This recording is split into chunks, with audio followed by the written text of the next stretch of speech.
আমি একটা simple life চাই, যেখানে থাকবে না কোনো কোলাহল, কোনো পিছুটান, কোনো ভয় বা আক্ষেপ, যেখানে নির্ভয়ে নিশ্চিন্তে স্বস্তির শ্বাস নিতে পারবো। আমি একটা সিম্পল লাইফ চাই, যেখানে থাকবে মানসিক শান্তি, নিজের মতো করে বাঁচার স্বাধীনতা আর ভালোবাসার নিঃশর্ত ছোঁয়া।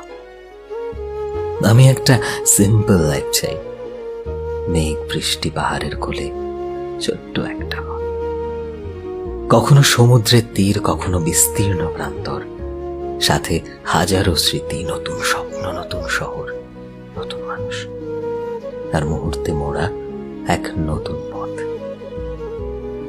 যে পথের কোনো গন্তব্য নেই, নেই কোনো সময়সীমা। সে পথে হারিয়ে গিয়ে আমি নিজেকে খুঁজে পেতে চাই।